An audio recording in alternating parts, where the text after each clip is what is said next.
দর্শক আপনারা হয়তো এরই মাঝে জানেন ভারত বাংলাদেশ দ্বিতীয় ওয়ানডে ম্যাচ শেষে বাংলাদেশ সমর্থকদের হাতে ভারতীয় সমর্থক সুধীর গৌতমের হেনস্থা হওয়ার অভিযোগ নিয়ে তোলপাড় চলছে প্রায় দুই দেশের গণমাধ্যমে।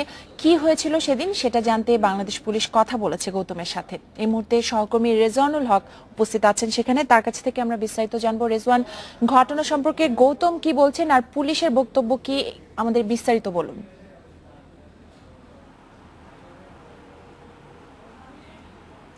আসলে এই মুহূর্তে আমি দাঁড়িয়ে আছি মিরপুর 1-এর যে প্রিন্স হোটেলটি রয়েছে, যেখানে গতকালকে আপনি জানেন যে গতকালকে একটি ঘটনা ঘটেছিল। মিরপুর খেলা দেখতে গিয়ে যে ভারতের একজন সমর্থক যিনি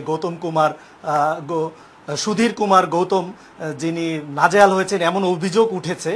ঠিক আমি এখন তার রুমেই আছি, যিনি যে হোটেলটিতে অবস্থান করেছেন প্রিন্স হোটেল, সেখানে আমি অবস্থান করছি। আমি কথা না বাড়িয়ে এই মুহূর্তে চলে যাব তার আসলে আসলে কি ঘটনাটি ঘটেছিল সেটি জানার জন্য আমি কথা বলছি গৌতমের সাথে। Mister Gautam, what happened yesterday? What incidents you observed जब in our country?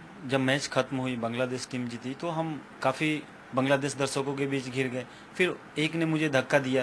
फिर वहाँ से हम सोचे कि अब तो मेरी टीम मैच हार गई। फिर मैं ग्रैंड स्टैंड से नीचे आए। जब गेट नंबर 2 से बाहर के लिए गए तो गेट पूरी ब्लॉक थी, पूरी पब्लिक का जमावड़ा था।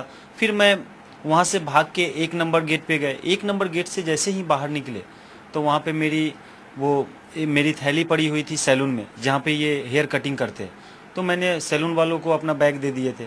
मैच ख़त्म होने के बाद मैंने जैसे बैग लेने गए, सारे पब्लिक मेरे पीछे दौड़ गए। फिर सैलून वालों ने मुझे अंदर करके वो शटर गिरा दिए। 10 मिनट तक तो मेरे शटर के अंदर रहे। जब पब्लिक कम हुई फिर उन्होंने बैग दिए, फिर पब्लिक आ गई तो पूरे धकेलने लगे। Is there anyone hit you or is there anyone insult you? हाँ, आपको कोई मारा? जब वहाँ से मैं बैग लेकर वापस आए तो काफ़ी लोग मुझे धकेलने लगे, बांग्लादेश करके बुआ करके धकेलने लगे। फिर मुझे 2 सिपाही मिले, 2 पुलिसमैन मिले। उन्होंने मुझे अपने साथ ले जाकर गेट नंबर 2 के पास एक ऑटो थी CNG, फिर CNG में उन्होंने बैठा दिया होटल के लिए। तो मैंने अपने मित्र विनोद लंबा जी से बात की तो वो बोले कि ठीक है सुधीर तुम मेरे आपको कोई मारा? मारा नहीं, धकेलने के बाद जब पुलिस वालों ने साथ में ले गए, CNG में बैठा दिए। CNG में बैठाने के बाद उन्होंने CNG के ऊपर डंडे चलाए और पत्थर मारे। तब तक CNG भी उसका कुछ पर्दे फट गए, उनका भी नुकसान हुआ और उन्होंने मुझे होटल ड्रॉप किए। Is there any injured in your body or anyone hit you openly? No, जब मैं ऑटो में बैठ गया तो ऑटो की गेट बंद। शरीर में कोई नहीं, जख्म? कोई खरोच, कोई जख्म नहीं, सिर्फ धकेले फिर उठ गए। लेकिन जब ऑटो में बैठे तो गेट लॉक कर दिए। गेट लॉक करने के बाद भारतीय गणमाध्यम जो बोल रहे हैं जो आपको कोई मारा, नजहल क्या, ये ठीक है कि नहीं? हमें तो पहली बार, ये तो मैं 8वां। ये ठीक है कि नहीं आपको? नहीं, आपको कोई नहीं मारा? नहीं मारा, नहीं धकेल दिया। लेकिन नो वन इंसल्ट यू और no one hit your body? No, मेरा पैंट खींचा, मेरा इंडियन फ्लैग खींचा। आपका बॉडी में कोई हिट किया, को मारा? नहीं, हाथ तो उठाया, डंडे भी उठाया, लेकिन मारा नहीं।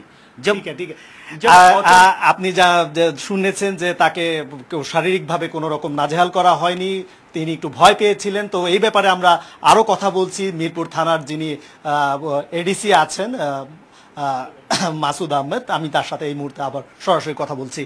তো মাসুদ ভাই, কালকে আপনারা তো সেখানে ডিউটিতে ছিলেন, তো আসলে কি ঘটনাটি ঘটেছিল এবং গৌতম আপনাদের কাছে এসে জানিয়েছিলেন যে, এবং তিনি যেমনটি বলেছেন যে তাকে কেউ মারেননি, কিন্তু অভিযোগ উঠেছে যে তাকে শারীরিকভাবে লাঞ্ছিত করা হয়েছে, এই ধরনের একটি অভিযোগ উঠেছে। তো এই ব্যাপারে আপনার সত্যতা কতটুকু? সেও ইতিমধ্যে স্বীকার করেছে যে তাকে কেউ শারীরিকভাবে লাঞ্ছনা করেন, সে ভয় পেয়েছিল এবং দৌড়ে এসেছিল, এই ধরনের ঘটনাটি আসলে ঘটেছে।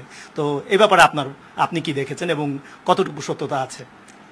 ধন্যবাদ। আসলে কালকে যখন বাংলাদেশ জিতে যায় তখন আপনারা সবাই নিশ্চয়ই দেখেছেন যে গ্যালারি থেকে শুরু করে বাইরে পর্যন্ত সব জায়গায় বাংলাদেশি মানুষের যে আনন্দ, আবেগের উচ্ছ্বাস ছাপিয়ে পড়ছিল। তখনই উনি যখন বেরোচ্ছিলেন তখন ওনাকে ইতিমধ্যে উনি খুব প্রসিদ্ধ হয়ে গেছেন আমাদের দেশে, সবাই ওনাকে চিনে ওনার গেট আপের জন্য বা ওনার এই সমস্ত কারণে। তো সব মিলিয়ে উনি যখন বেরোচ্ছিলেন আসলে খেলা শেষ হওয়ার পরপরই যে আউট গেটটাতে প্রচণ্ড পরিমাণ জাম ছিল আপনারা জানেন, এবং উনি যখন বের হয়েছেন তখন মেইন রাস্তাতে সবাই আনন্দ উল্লাস করছিল বিভিন্ন গ্রুপে। তো উনি যখন বের হয়ে একটি সেলুনে যাওয়ার চেষ্টা করেছিলেন, যেটা আপনারা ওনার মুখ থেকেই শুনলেন। এই ঘটনাটি ঘটার পরে আমাদের পুলিশের দায়িত্বরত পুলিশরা সেখানে গিয়েছেন এবং ওখানে সেলুনের দরজা খুলে ওনাকে ওখান থেকে বের করে 1 নম্বর গেটের সামনে নিয়ে আসে এবং একটা সিএনজিতে করে ওনাকে ওনার হোটেল ডেস্টিনেশন অর্থাৎ প্রিন্স হোটেলের উদ্দেশ্যে ওনাকে পাঠিয়ে দেওয়া হয়। আর যেটি বলেছেন যে পাথর ওরকম কোনো আসলে রাস্তাতে ওরকম কিছু ছিল না, তারপর হয়তো আশেপাশে কোনো কিছু থাকলে সেটা হয়তো সিএনজিতে উদ্দেশ্য করে নিক্ষেপ করতে পারে।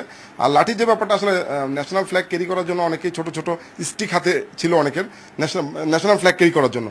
ওগুলো আসলে ওরকম লাঠি বলা যাবে না, ওটা হচ্ছে ছোট ফ্ল্যাগ ক্যারি করার যে ছোট ছোট স্টিকগুলো, এগুলো দিয়ে যে যার মতো করে করেছে। বাট এটাকে অ্যাকচুয়ালি ওনাকে অ্যাটাক করার উদ্দেশ্য, আমরা যেটা আমাদের যেটা মনে হচ্ছে অ্যাটাকিং উদ্দেশ্য না, আসলে এটা হচ্ছে একটা মানে বাঁধভাঙা যে উচ্ছ্বাস, সেই উচ্ছ্বাসেরই একটি পর্যায়ে এরকম একটি ছোটখাটো একটা ইনসিডেন্ট হয়েছে, যেটা আসলে অনাকাঙ্ক্ষিত একটা বিষয় সেখানে হয়েছে।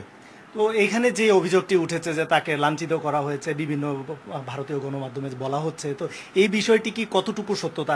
আমরা তো তার সাথেও কথা বললাম যে তাকে কেউ শারীরিকভাবে কোনো লাঞ্ছনা করেনি, যে তিনি ভয় পেয়েছিলেন বা বাংলাদেশি যারা সমর্থক আছেন তারা উল্লাস করছিলেন, সেই ব্যাপারে আসলে তিনি ভয় পেয়ে সিএনজি নিয়ে চলে আসছিলেন। তো এই অভিযোগটি, যেমন অভিযোগটি বলা হচ্ছে যে তাকে লাঞ্ছনা করা হয়েছে, তো সেই ব্যাপারটি একটু বলেন যে আসলে এটি কি সত্যি, কি তাদের যে অভিযোগটি আছে সেটি কি সঠিক কিনা? এটা আসলে অনেকেই যখন আনন্দ উচ্ছ্বাস প্রকাশ করছিল, উনি যেহেতু হিন্দিতে কথা বলেন, অনেক বাংলা শব্দ আছে যেটি আসলে উনি জানেন না। যেহেতু এখানে অনেকে গ্রুপ করে অনেক স্লোগান দিচ্ছিলেন এবং অনেকেই কেউ তার দিকে আসছিলেন, তো ওনার মনে একটা ভীতির সঞ্চার হতেই পারে, এটা অস্বাভাবিক কিছু না। বাট এটাকে আসলে ওনাকে মারার উদ্দেশ্য করে এখানে আসছে, এটা আসলে আমরা স্বীকার করবো না, বা এরকম ঘটনা ঘটেও নাই। যেটা আমরা ঘটনা ঘটার পরপরই আমরা ওনার সাথে যোগাযোগ করেছি, যে উনি নিজেও স্বীকার করেছেন যে ওনাকে মারা